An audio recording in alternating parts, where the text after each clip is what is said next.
दूधका साक्षी बिरालो अहिले देखिरहनु भएको छ नि, ऊ कता कता गएको छ। अहिलेको यसको मेन चाहिँ अझ त्यही हो, संरक्षकै त्यही हो। त्यो पानी ट्याङ्कीमा पैसा लुकाउने डाका, बुझ्नुभयो नि? त्यति सम्भव प्रयोग गर्नुहुन्छ? म त गर्छु।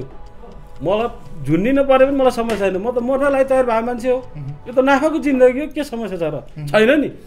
एकड हुँदा एक र दुई भन्ने नै छैन र हुँदैन पनि, कहीँ पनि हुँदैन, होइन। त्यो त स्वीकार, त्यो नियमसँग त विधानगतै छैन। विधान पकेटको कुरा हो, पार्टी उसको पकेट हो।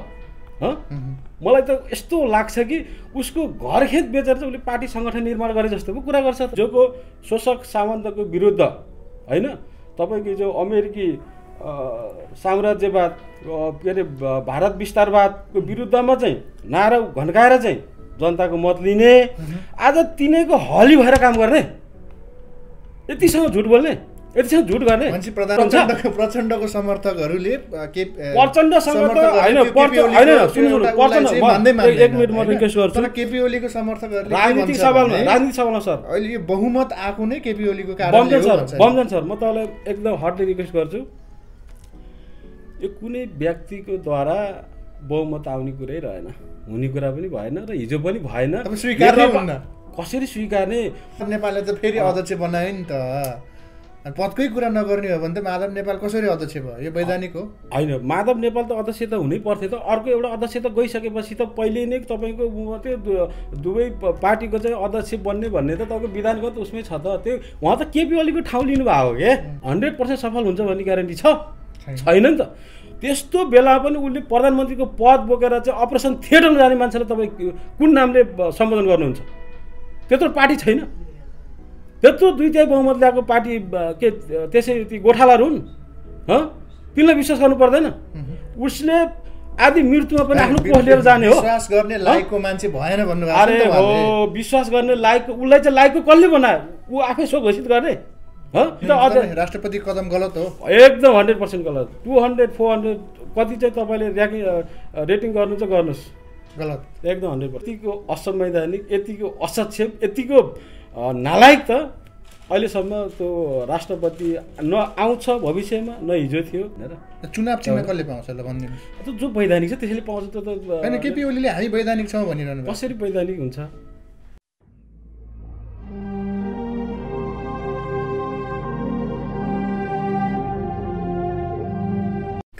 दर्शकवृन्द नमस्कार, म सुभराज बुमजन यहाँहरूलाई एसबी अनलाइन टेलिभिजनमा स्वागत गर्न चाहन्छु। दर्शकवृन्द, आज पनि म विशेष बहसको लागि उपस्थित भएको छु। यतिखेर नेपालको राजनीतिक सन्दर्भको कुरा गर्ने हो भने नेपालमा एक खालको प्रतिकूल परिस्थिति सिर्जना भएको छ। देशको सबैभन्दा ठुलो दल जसले सरकारको नेतृत्व गरिरहेको थियो, उही दल अहिले टुक्रिएर चोइटाको रूपमा देखा परेको छ। एकले अर्कालाई हिलो छ्याप्ने काम निरन्तर रूपमा चलिरहेको छ। तत्कालीन अवस्थामा भन्ने हो भने नेपाली जनताले मत दिएर गठन गरेको प्रतिनिधि सभा भङ्ग भइसकेको छ। प्रधानमन्त्री केपी शर्मा ओलीले पार्टीको आन्तरिक विवादको विषयलाई लिएर आफ्नो कुण्ठा पोख्नको लागि वा त समस्यामै परेर आफ्नो त्यो एउटा परिस्थितिलाई बुझेर प्रतिनिधि सभालाई भङ्ग गरेको छ। र यो अवस्थामा उहाँकै पार्टीका नेतृत्वहरूले विरोध गरिरहेका छन् भने नेपाली काङ्ग्रेस ढुलमुले अवस्थामा छ। त्यसै गरी जनता समाजवादी पार्टी जो तेस्रो ठुलो शक्तिको रूपमा रहेको छ, निरन्तर रूपमा सडक सङ्घर्षमा रहेको छ। आज म यही विषयलाई सम्बन्धित पारेर प्रवासी नेपाली एकता मञ्च दक्षिण कोरियाका केन्द्रीय सदस्य एवं सामाजिक अभियन्ता श्री प्रसाद श्रेष्ठसँग समसामयिक बहस गर्ने प्रयास गर्दैछु। आज उहाँलाई ढिलो नगरिकन कार्यक्रमको सेटमा स्वागत गर्न चाहन्छु। यहाँलाई स्वागत छ। धन्यवाद सुभराजजी। अब मैले थोरै भूमिका बाँध्ने प्रयास गरेँ, होइन? म तपाईँसँग सरसर्ती प्रश्नसँगै जान चाहन्छु। अहिले जुन कदम केपी ओलीले चालेको छ, जसरी प्रतिनिधि सभा भङ्ग गरिएको छ, के यो सही हो या गलत हो? सर्वप्रथम त म तपाईँलाई अन्तर्हृदयदेखि नै धन्यवाद दिन चाहन्छु र तपाईँको एसबी अनलाइन टिभी मार्फत चाहिँ मेरो आफ्नो व्यक्तिगत विचार राख्ने मौका दिनुभएकोमा फेरि पनि धन्यवाद दिँदै र सर्वप्रथम त अहिले आउँदै गरेको न्यू इयर, होइन, 2021 को उपलक्ष्यमा देश विदेशमा रहनुहुने सम्पूर्ण नेपाली दाजुभाइ तथा दिदीबहिनीहरूमा सुख शान्ति समृद्धिको हार्दिक मङ्गलमय शुभकामना दिन चाहन्छु। र यस साथैमा देशमा अहिले जुन विकराल परिस्थिति सिर्जना भएको छ, यो कुनै त्यस्तो परिस्थिति सिर्जना गर्नमा कुनै एउटा व्यक्ति नै प्रमुख हावी भएको छ। म मेरो आफ्नो व्यक्तिगत विचार चाहिँ राख्न चाहन्छु। आज देशमा जुन यो परिस्थिति सिर्जना गरिरहेको छ, तपाईँको अहिलेको अवस्थामा चाहिँ तपाईँको अहिले कोरोनाको महामारी यतिको पेन्डेमिक सिचुएसनमा देशलाई चाहिँ अस्थिरतामा लैजाने काम चाहिँ अहिले नेकपाका अध्यक्ष केपी ओलीले गर्नुभएको छ, जहाँ उहाँ एउटा कार्यकारी प्रधान पनि हुनुहुन्छ। इभन यस्तो त्यस्तो कार्यकारी पदमा बसिरहेको बेलामा देशका नेपाली जनताहरूप्रति उत्तरदायी हुनुपर्ने बेलामा उहाँ आफैको एकदम असंवैधानिक कदम चालेर चाहिँ देशमा चाहिँ एकदम विकृति र विसङ्गति भित्राउनलाई चाहिँ उहाँले चाहिँ प्रमुख भूमिका खेल्नुभएको छ। खोज्नु भएको केपी ओलीले अहिले चालेको कदम गलत हो भन्नु खोज्नु भएको? एकदम 100% यो कसरी गलत? म यति मात्रै भन्न चाहन्छु, यदि कुनै पनि मान्छे चेतनशील प्राणी हुँ, म चेतनशील प्राणी हो भनेर चाहिँ गर्वका साथ भन्छ भने उसले अहिलेको सिचुएसनलाई हेरेर केपीको कदमलाई चाहिँ उहाँहरूले संवैधानिक ठान्नुहुन्छ भने त्योभन्दा दुर्दशा, त्योभन्दा बुर्जुवा शिक्षा अरू मलाई केही हुन्छ जस्तै लाग्दैन। मैले यस्तो पढेको पनि छैन र म अरूलाई त्यस्तो पढ्नका लागि पनि उत्प्रेरणा गर्दैन। इभन म तपाईँलाई एउटा तितो सत्य भन्छु, मेरो उमेरका जहाँ तपाईँको 40 देखि 50 वर्षको उमेरका पेरिफेरीका साथीहरू हुनुहुन्छ, मलाई लाग्छ यो उमेरका साथीहरू जतिको त्यो टाइम, त्यो दुखी, त्यो एकदम सबै चिज भोगेको, तपाईँको हिजोको निरङ्कुश पञ्चायत व्यवस्था पनि 2-4 वर्ष झेलेको, अहिलेको बहुदलीय जनवाद पनि यो बहुदल पनि झेलेको हुनु भएन। 2046 सालको जनआन्दोलन, त्यस पछाडि 2052 सालको जनयुद्ध, त्यस पछाडि 62-63 सालका आन्दोलन, यी तमाम आन्दोलन झेलेका साथीहरू आजको यो दुर्दशा चाहिँ भइरहेको छ भने चाहिँ मलाई मेरो आफ्नो चाहिँ व्यक्तिगत धारणा हो। जस्तो अब तपाईँले केपी ओलीको कदम गलत छ भनेर सरासर ठोकुवा गर्नुभयो, के तपाईँलाई लाग्छ प्रतिनिधि सभा पुनर्स्थापना हुन्छ, सम्भव छ? तपाईँलाई म एउटै शब्दमा भन्नुपर्दाखेरि सर्वोच्च अदालतले जनताको रगत र पसिनाबाट सिञ्चित भएको एउटा सम्मान्य पद हो, सम्मान्य संस्था हो, जहाँ 3 करोड जनताको एउटा आशा र भरोसाको केन्द्रको रूपमा अहिले सबैले हेरिरहेको अवस्था हो। यदि उसले साँच्चै मैले जनताको ट्याक्सेसनबाट चाहिँ मेरो घर परिवार चलेको छ, मेरो जीवन चलेको छ भन्छ भने उसले अहिले चाहिँ नेपाली जनताको पक्षमा चाहिँ निर्णय गरिनुपर्छ। यस्तो अवस्थामा देशलाई यस्तो अस्थिरतामा ल्याउनको लागि एउटा सर्वोच्च अदालतले पनि त्यो खालको भूमिका निर्वाह गर्नुपर्छ नि म तपाईँको एसपी अनलाइन टिभी मार्फतबाट म शङ्का घोष गर्न चाहन्छु। यो सारा संरचना चेन्ज गर्नुपर्छ भन्ने हो। किनभने एउटा मान्छेले चाहिँ तपाईँको आफ्नो अनुकूलको मान्छे चाहिँ भर्ती केन्द्र बनाउँदै लाने हो भने त्यसप्रति चाहिँ मान्छेको हेरी नजरिया कस्तो हुन्छ, भोलि त्यसमा आशा भरोसा गर्ने चाहिँ केही त्यस्तो रहँदैन। त्यही कारणले गर्दाखेरि मलाई लाग्छ अझै पनि पोजिटिभली सोचौँ। म एउटा पोजिटिभ भाइब भएको मान्छेले को कारणले गर्दाखेरि उसले चाहिँ जनताको पक्षमा चाहिँ निर्णय गर्नेछ र गर्नै पर्ने हुन्छ। भन्न खोज्नु भएको सर्वोच्च अदालतले जनताको पक्षमा फैसला गर्नेछ, जनताको अभिमतलाई सम्मान गर्नेछ भन्नु खोज्नु भएको? एकदमै तपाईँको जनताको विश्वास छ? होइन, विश्वास चाहिँ गर्नुपर्छ होइन। अब हिजोको थुप्रै घटना परिघटनाले पनि के देखाइरहेको छ भने अन्तिम अवस्थामा चाहिँ सर्वोच्च अदालतले एउटा विधानलाई टेकेर होइन, एउटा संविधान, एउटा विधायकलाई टेकेर चाहिँ उसले चाहिँ निर्णय गर्दै आइरहेको छ। त्यसै कारणले अहिले प्रतिनिधि सभा भङ्ग गर्नको लागि अहिलेको प्रधानमन्त्रीलाई कहीँ कतै पनि उसलाई छुट नभएको कारणले यो एकदम असंवैधानिक छ, यो कु छ होइन। र सारा जनताहरू चाहिँ सडकमा आइरहेको अवस्था छ।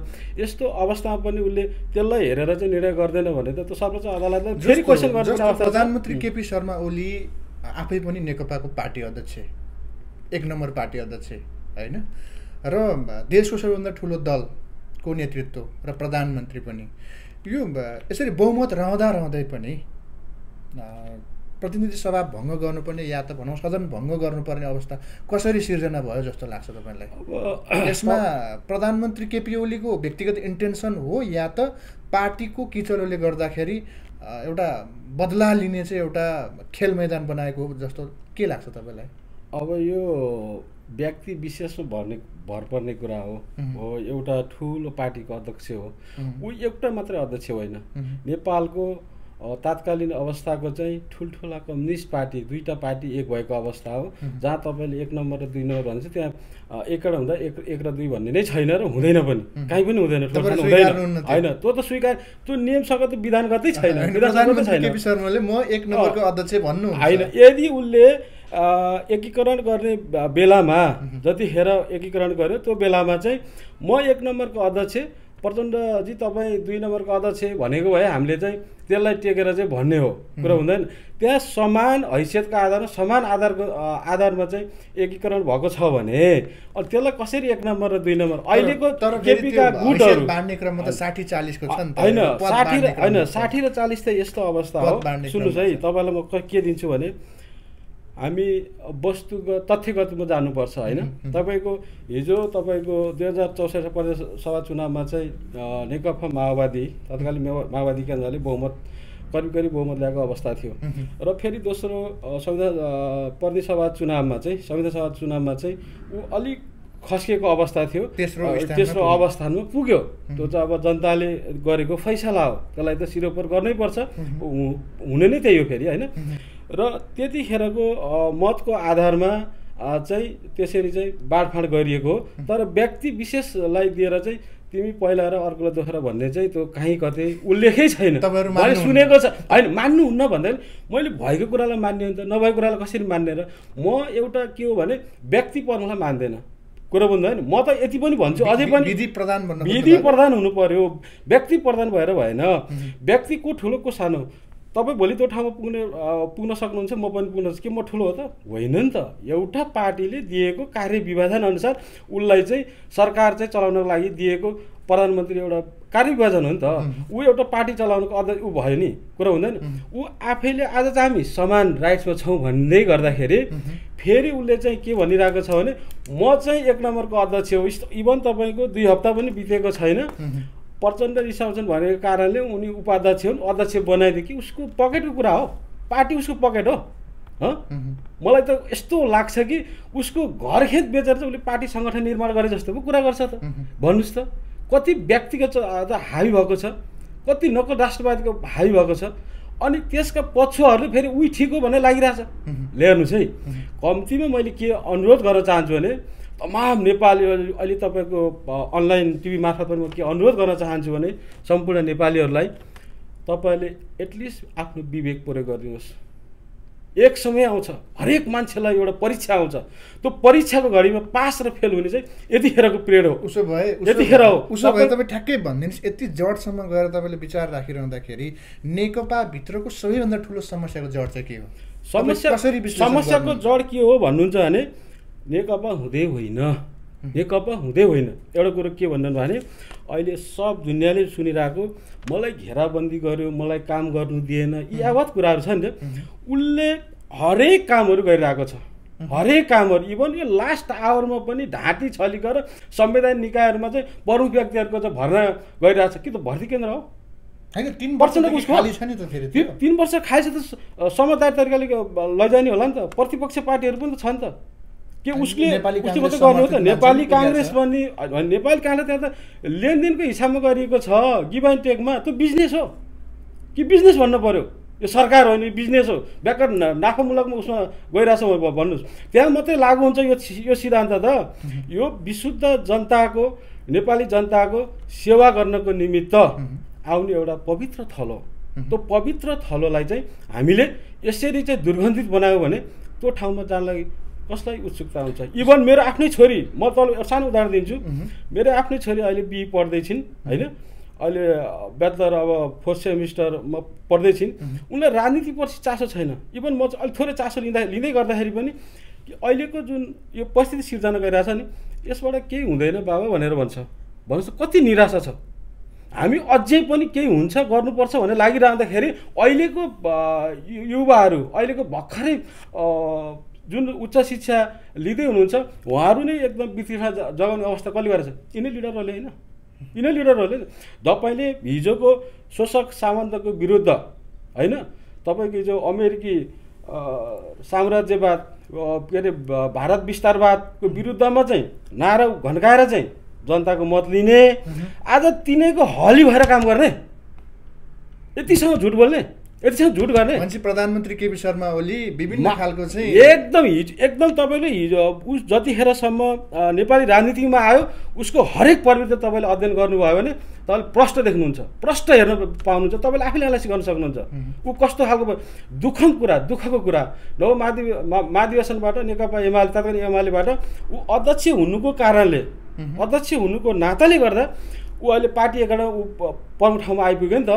त्यहाँभन्दा उठी पहिला पार्टी सञ्चालन गरेका अध्यक्ष भएका तपाईँको 10-15 वर्ष दुईटा तिनवटा कार्यकाल महासचिव चलाएका मान्छेलाई नै व्यवस्था गरेर जहाँ उसको चाहिँ कुनै सङ्गठन विस्तार गर्नेमा काहीँ भूमिकै छैन, बुझ्नु भएन। एकैचोटि टिपेर लिएर आएर चाहिँ 46 सालको जनआन्दोलन पछाडि गृहमन्त्री बनाइसके पछाडि आजको हेर्नु न उसले चाहिँ के गर्छ भन्दा एउटा गुट उत्पादन गर्ने केपी ओली एउटा कम्पनी बनायो।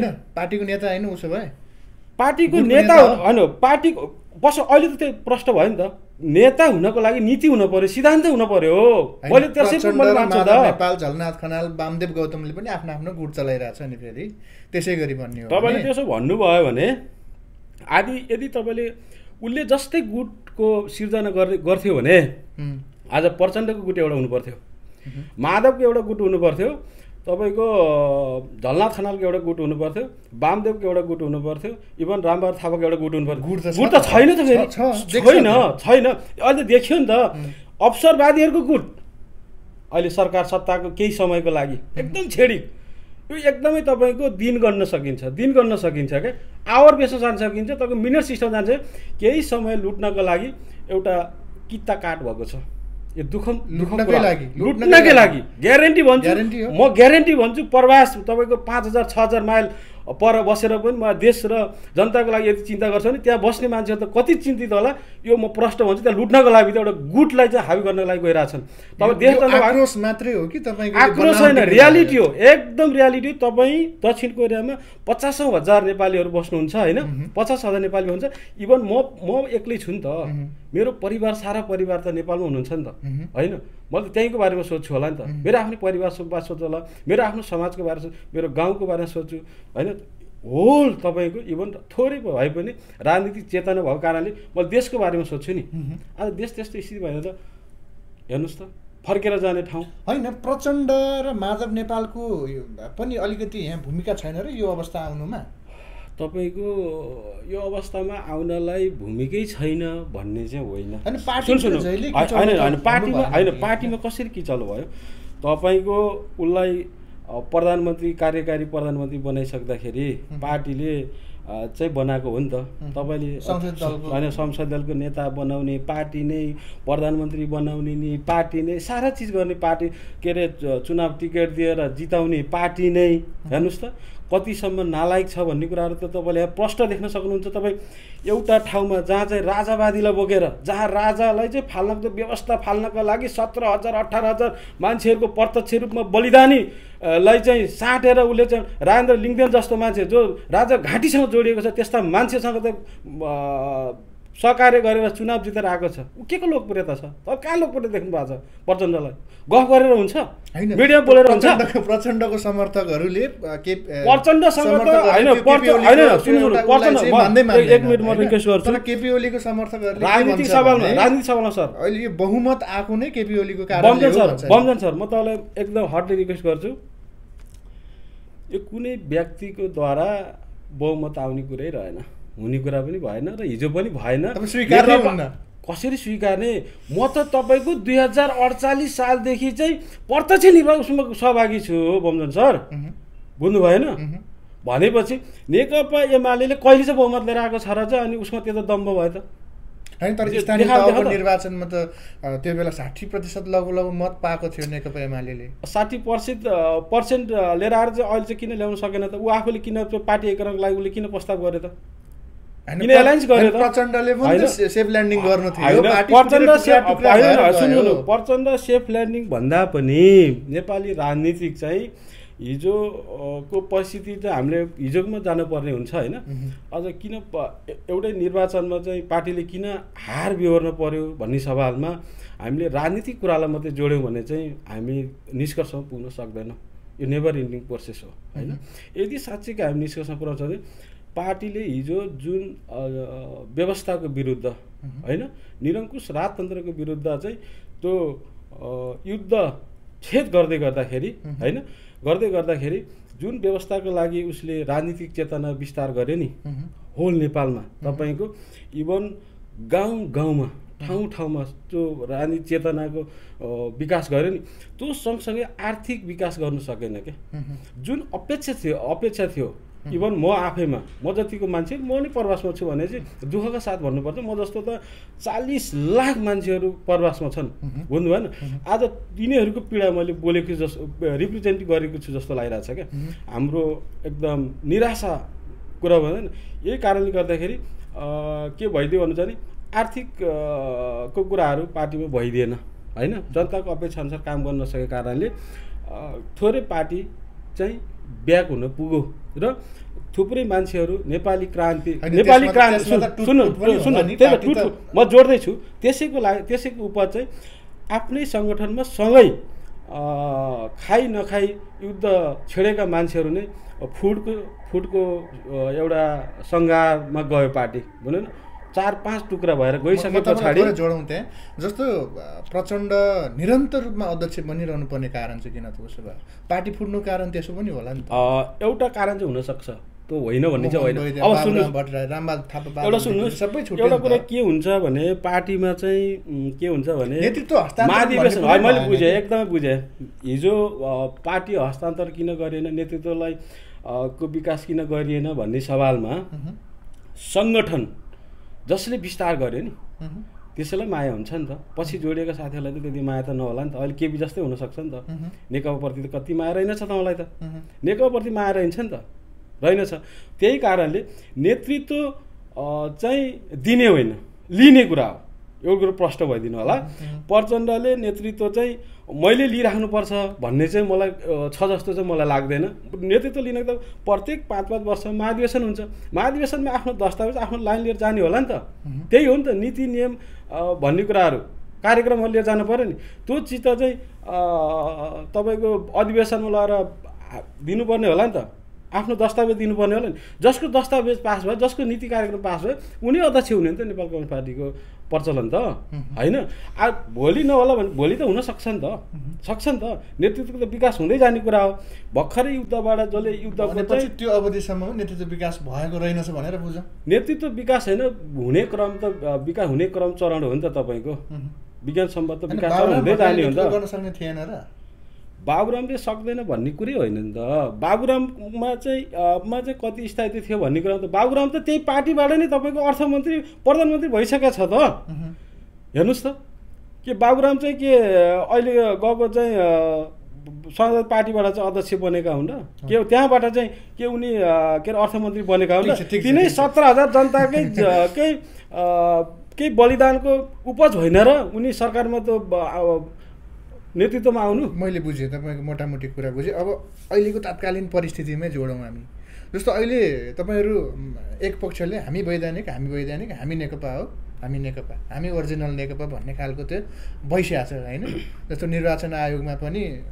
कसले आफ्नो आफ्नो तरिकाले चाहिँ पेश गरिसकेको छ कागजपत्र वैधानिक चाहिँ को नेकपाको हो तपाईँहरू माओवादी हो कि होइन एमाले हो कि नेकपा हो ओहो फेरि तपाईँ कुन दुनियाँमा हुनुहुन्छ past is already gun present is here होइन हामी प्रेजेन्टको बारेको कुराहरू हामीले होइन केपी ओली गुडको मान्छेले सही पनि एमाले मै पनि एमाले भन्ने चाहिँ नारा लगाइसके सुन्नुहोस् न हो तैपनि त्यही हो अब नेतृत्वले चाहिँ हामी नेकपा वैधानिक नेकपा नै हो उहाँहरू चोटेर जानुभयो भन्दै हुनुहुन्छ सुन्नुहोस् न सुन्नु म तपाईँलाई प्रश्न भनिदिन्छु उहाँ आफै कार्यकारी प्रधानमन्त्री छँदै होइन पूर्व एमाले साथीहरू नेकपा एमाले भनेर पार्टी दर्ता गराइसकेको अवस्थामा अनि ऊ नेकपा कसरी रहन सक्छ कसरी चाहिँ वैधानिक र अवैधानिक कुरा आउँछ जहाँ अहिलेकै तात्कालिक अहिलेकै तपाईँको प्रेजेन्ट हेर्नुहुन्छ भनेको अस्ति भर्खरकै केन्द्रीय सदस्य कै मिटिङ हेर्नुहुन्छ बैठक हेर्नुहुन्छ भने जहाँ मोर देन 441 जना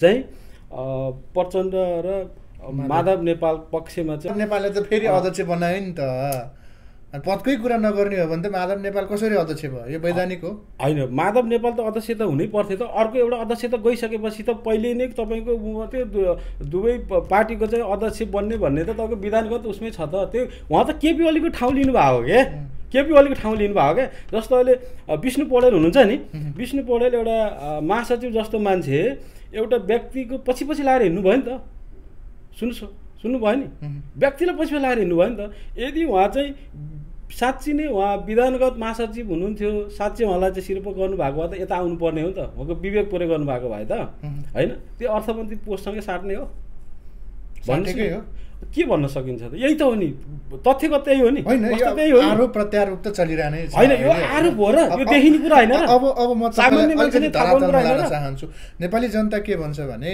बारम्बार निर्वाचन चाहँदैन 5 वर्षको लागि जनताले म्यान्डेट दिएकै हो नेकपालाई हैन बहुमतको सरकार बनाएकै हो तर अहिले चाहिँ यो बीचमा आएर मध्यावधि निर्वाचनको पनि मिति तय गरिसकेको छ काम चलाउ सरकार प्रधानमन्त्री केपी शर्मा ओलीले र राष्ट्रपतिबाट त्यो अध्यादेश जारी भइसके पछाडि मिति पनि तोकिसकेको अवस्था हो कि यो निर्वाचन हुन्छ जस्तो लाग्छ तपाईलाई सम्भव छ यो निर्वाचन गर्नका लागि तोकिएकै होइन यो वैशाख 17-27 है कसरी यो प्रष्ट हुन होला कसरी हैन कसरी भन्नुहुन्छ भने जहाँ दिनौं 10,000 को दरले चाहिँ कोरोना टेस्टमा अब जति बढाउँदा त्यति बढी चाहिँ रेसियो बढिरहेको छ हैन त्यस्तो बेलामा जनता रोग र शोकले मरिरहेको अवस्था ह्यान्ड टु माउथको समस्या भइरहेको बेलामा अनि के चाहिँ निर्वाचन अहिले चाहिँ सही मिति हो कि नेपाली जनताले यो मध्यवादी गराउनको लागि चाहिँ केपीलाई भोट दिएको हो तपाईले अघि भन्दै गर्दाखेरि केपीलाई भोट दिएको हो 5 वर्षको लागि म्यान्डेट होइन सुन्नु 5 वर्षमा संसद व्यवस्था के हुन्छ भने तपाईको चाहिँ विधानमै तपाई प्रश्न हेरियो भने दुनियाँलाई थाहा जसले चाहिँ त्यो अक्षर फोर्न सक्छ त्यो सबलाई थाहा हुने कुरा पनि उलाई मैले फर्स्टमै तपाईले भने उलाई चाहिँ अहिलेको प्रतिनिधि सभा भङ्ग गर्ने अधिकारै छैन इभन तपाई प्रतिनिधि सभाले नै उलाई प्रधानमन्त्री चयन गरे नि कुनै अवैधानिक भने त्यसो भए उलाई कसरी राइट भयो त हो उसो भए केपी शर्मा ओली किन चाहिँ त्यत्रो 315 जना मान्छे चाहिँ किन एकपक्ष भयो त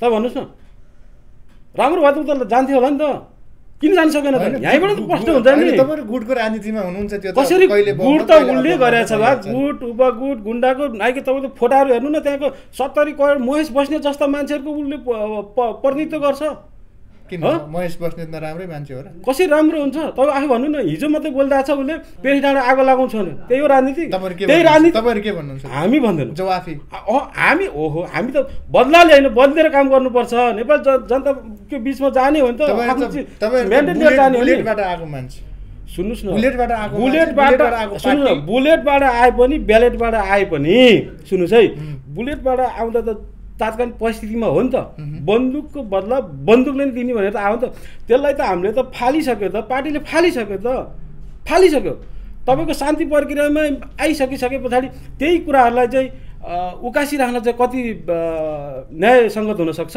के फेरि पनि नेपाली जनताले चाहेको हो युद्ध चाहेको हो उसो भए केपी शर्मा ओली र प्रचण्ड माधव नेपाल यी 3 जना नेताहरू मध्ये सबैभन्दा समस्याको जड कसले निकाल्यो तपाईँ प्रश्न भन्दिनु यो त केपीले निकाल्यो नि कसरी निकाल्यो अघि पनि प्रश्न गरिसकेको सुन तर अझै क्लियरिफाई गर्न एकदम म अझै पनि भन्छु फेरि पनि भन्छु मेरो उसले चाहिँ अन्तआत्माले के भन्छ भने हैन यो बेलामा पनि यदि म चेतनशील प्राणी हो लाग्छ भने अहिलेको परिस्थितिमा है व्यक्ति सधैँ राम्रो नराम्रो भनी राख्दैन हैन अहिलेको परिस्थितिमा केपी ओली 100 मा 200% चाहिँ गलत छ उसले संविधान माथि बलात्कार गरेको छ, जुन म्यान्डेट लिएर चाहिँ उसले यो जनताको उपलब्धि एकदम उसले चाहिँ जनताको इच्छा आकाङ्क्षामाथि कुठाराघात गरेको अवस्था हो। म तपाईँलाई एउटा सानो चाहिँ म भनिदिन्छु, यस्तो क्रान्ति प्रतिक्रान्ति भइरहेको छ क्या। मैले अस्ति पनि लेखेको थिएँ, तपाईँको फाँसीवाद जुन भिन्न भिन्न रूपले आउँछ क्या, भिन्न विकासशील देशमा निरङ्कुश तन्त्र र प्रतिगमनका रूपमा रेखाहरू देखा परिरहन्छन्। प्राय यस्ता सबै कदमको अन्त्य सर्वहारा वर्गको विजयलाई नै रोक्नु हुन्छ क्या। सर्वहारा वर्ग जुन हामी शोषित पीडित जनताहरू भनिरहेछौँ नि, तिनीहरूको विचार मार्नको निमित्त अहिले 1 नम्बर उसमा आउँछ। त्यसैले यसको विरुद्ध चाहिँ तपाईँ हामी जस्तो मान्छे तपाईहरु आन्दोलनमा जानुहुन्छ एकदम डेफिनेटली जानुपर्छ। र मैले आह्वान पनि गरेको छु। इभन म प्रवासमा म एउटा तपाईँलाई बाइहट भन्नुपर्छ, म एउटा सामाजिक संस्थाको एउटा अध्यक्ष हो। मलाई म वास्तवमा म राजनीतिक प्रति त्यति पनि हुनु नपर्ने होइन, तर मैले आफ्नो जतिखेर म आफ्नो सामाजिक संस्था हुन्छु मेरो आफ्नो राजनीतिक कुराहरू पनि नाम आउँदैन होइन। तर अहिले तपाईँले चाहिँ अहिलेको समसामयिक परिस्थितिमा चाहिँ केही बोलिदिनु पर्यो दाइ भनेको रिक्वेस्टको आधारमा मैले यो भन्दैछु कि अझै पनि म 3 करोड नेपाली जनतालाई फेरि पनि अनुरोध गर्दछु, दक्षिण कोरियाबाट चाहिँ यसको बदला सडक भन्दा बाहेक अर्को विकल्प हुँदै होइन। यसलाई तपाईहरुलाई विश्वास छैन सर्वोच्च अदालतले यो केपी शर्मा गरेन भने त त्यसलाई त गरेन भने त तयारी हुनु पर्यो नि त। त्यसैले त नियुक्ति गरेको मान्छे हो। तपाईहरु जस्तो अहिले सडकमा निरन्तर जसपा जनता समाजवादी निरन्तर सडकमा छ, कांग्रेस पनि अब चुनावको तयारी गर्ने कि सडकमा जाने भन्ने खालको कांग्रेसको सवालमा तपाईहरु कार्यगत एकता गरेर सडकमा जानुहुन्छ या छुट्टै? मेरो अनुरोध चाहिँ कांग्रेस जसपा एबीसीडी अहिलेको नेकपा म अझ योभन्दा माथि उठेर तमाम नागरिक समाज होइन बौद्धिक वर्ग जो चाहिँ अहिलेको उपलब्धि होइन जुन 62-63 सालको जुन हिजो 2052 सालको जगमा चाहिँ भएको उपलब्धिलाई चाहिँ रक्षाको निम्ति होइन गणतन्त्रको पक्षधर चाहिँ सम्पूर्ण नेपाली आम जनताहरू चाहिँ यसको विरुद्धमा चाहिँ आउनुपर्छ। उसले एकपछि अर्को गरी चाहिँ यसले कु गर्न खोजिरहेको हो कुरा बुझ्नु भएन। यसले म कम्युनिस्ट पार्टीको अध्यक्ष पनि भन्ने हेर्नुहोस् है कति लज्जा। मलाई लाग्छ त्यसलाई एउटा कुनै पनि देश यसमा जोड्छु फेरि है, एउटा देश समृद्ध बनाउनको निमित्त सर शारीरिक रूपमा स्वस्थ बन्नुपर्छ। पहिलो शर्त शारीरिक रूपमा स्वस्थ छैन, ऊ मानसिक रूपमा स्वस्थ छ कि छैन बुझ्नुभयो नि।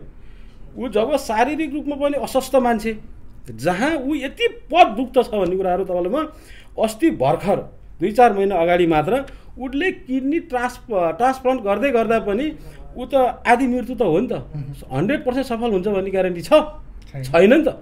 त्यस्तो बेला पनि उसले प्रधानमन्त्रीको पद बोकेर चाहिँ अपरेसन थिएटरमा जाने मान्छेलाई तपाईँ कुन नामले सम्बोधन गर्नुहुन्छ? त्यत्रो पार्टी छैन, त्यत्रो 2/3 बहुमत ल्याएको पार्टी के त्यसै ती गोठालाहरू हुन्? तिनलाई विश्वास गर्नु पर्दैन? उसले आदि मृत्युमा पनि आफ्नो पोस्ट लिएर जाने हो। विश्वास गर्ने लायकको मान्छे भएन भन्नुभएको छ। अरे हो विश्वास गर्ने लायक उसलाई चाहिँ लायकको कसले बनायो? ऊ आफै सो घोषित गर्ने हो। त्यही कारण ऊ शारीरिक अस्वस्थ छ। ऊ यदि उसलाई समयले यति ठुलो अवसर प्रदान गरेको हो नि सर होइन, ऊ यति ठुलो राष्ट्रिय राजनेता बन्ने अवसर मिलेको थियो नि, उसले त्यतिखेर मेरो शारीरिक अवस्था कारणले जतिखेर अपरेसन थिएटर जानुभन्दा इभन 1 मिनट अगाडि किन नहोस् मेरो ट्रान्सप्लान्ट हुँदैछ होइन, र मलाई शुभेच्छा मेरो स्वास्थ्यको लागि शुभेच्छा गर्ने सबैलाई हार्दिक बधाई दिँदै उनले चाहिँ मेरो यो कार्यकारी पद चाहिँ प्रचण्ड माधव जोसुकै पार्टीको एबीसीडी जसलाई पनि उसले चाहिँ सुम्पिएर जानु पर्थ्यो, अथवा आफ्नै त्यहीँको प्रधानमन्त्री जुन सिस्टम छ नि कुनै एकजनालाई अथवा उप प्रधानमन्त्री गृह जसलाई प्रधानमन्त्रीलाई दिनुभयो नि त पोखरेल। त्यस्तो अल्पत्य दिएर त कुनै अर्थै छैन नि। दुधका साक्षी बिरालो अहिले देखिरहनु भएको छ नि, ऊ कता गएको छ। अहिलेको यसको मेन चाहिँ अब त्यही हो, संरक्षकै त्यही हो, त्यो पानी ट्याङ्कीमा पैसा लुकाउने डाका बुझ्नुभयो नि। त्यति प्रयोग गर्नुहुन्छ? म त गर्छु मलाई झुन्डिन पऱ्यो पनि मलाई समस्या छैन। म त मर्नलाई तयार भएको मान्छे हो। यो त नाफाको जिन्दगी हो, के समस्या छ र? छैन नि। त्यही विकृति र विसङ्गतिकै विरुद्धमा चाहिँ हामीले आफ्नो फालेको हो नि त, क्यारियर फालेको हो नि त सारा चिज। हामीलाई चाहिँ एक्जाममा जान्छस् कि के अरे भित्रबाट एक्जाम जान्छ के भन्छ बुझ्छ एक्जाम दिनु भने बहिष्कार गर्ने हिँडेको मान्छे हो नि त हामी त। भनेपछि म अन्तिममा तपाईँसँग अब के जोड्न चाहन्छु, राष्ट्रपतिको कदम सही हो गलत? प्रष्ट एकै शब्द भनेको एकै शब्दमा भूमिका बाँध्नु पर्दैन, प्रष्ट भनिदिनुहोस् ल। यतिको असंवैधानिक, यतिको असक्षम, यतिको नालायक त अहिलेसम्म त्यो राष्ट्रपति न आउँछ भविष्यमा, न हिजो थियो संसारकै इतिहासमा। यति एक घन्टाको भित्रमै उसले जुन पारित गरिदियो नि, मान्नु लाग्छ मलाई उसको घरकै मान्छे हो क्या, घरकै मान्छे हो क्या। घरको मान्छे कुनै सामान्य कुरामा चाहिँ एउटा मिटिङ हुन्छ, यस्तो छ के गर्ने हो भनेर सरसल्लाह हुन्छ। सरसल्लाह तपाईँको राष्ट्रपति कार्यालयमा कतिजना मान्छेले चाहिँ नेपाल सरकारको चाहिँ तल भत्ता खान्छन्, के तिनीसँग सोधिदिनु पर्दैन थियो? सोधिदिनु पर्दैन यस्तो यस्तो आज के गर्ने हो भनेर? केही पनि प्रोसेस छैन। के अरे उसले जुन कुरा ल त्यही पास गरिदिरहेको छ। दुईवटा अझ राष्ट्रपति कदम गलत हो, एकदम 100% गलत। 200 400 कति चाहिँ तपाईँले रेटिङ गर्नुहुन्छ गर्नुहोस्, गलत, एकदम 100%। उसो भए अब अन्तिममा जाँदा जाँदै म एउटा प्रश्न गर्न चाहन्छु तपाईँलाई।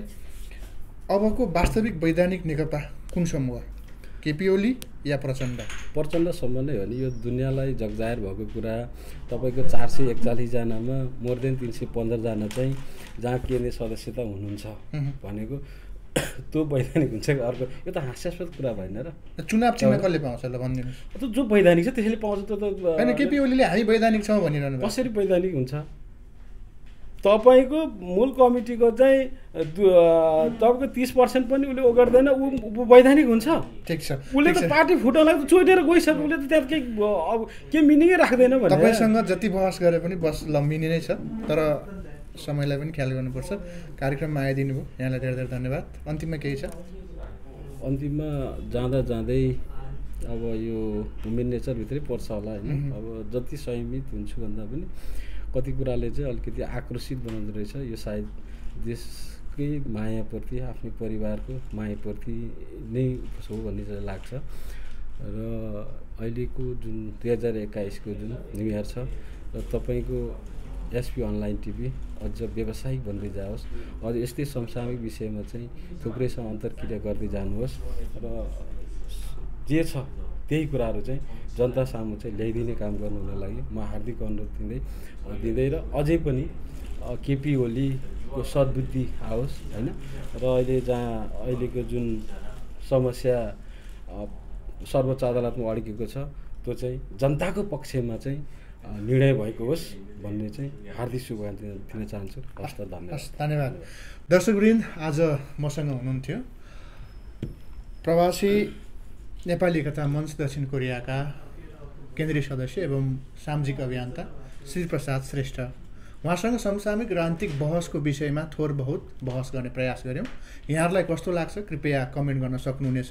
र यहाँहरूले अहिलेसम्म माया गरिरहनु भएको छ, निरन्तर रूपमा मायाको अपेक्षासहित आजको यस कार्यक्रमबाट भने बिदा हुन चाहन्छु। हस्त नमस्कार।